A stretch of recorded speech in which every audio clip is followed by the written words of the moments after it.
Kanano madi kande Mami amagum uram litamo Kanano madi ude Laklami madi kauram liyengo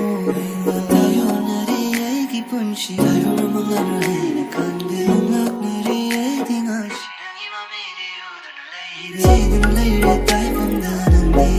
Ayna Maudun lay haurani aidi nangi Wakala Tidin layre taipam danandi Ayna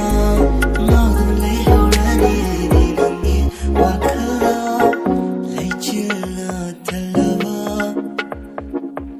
Tabal su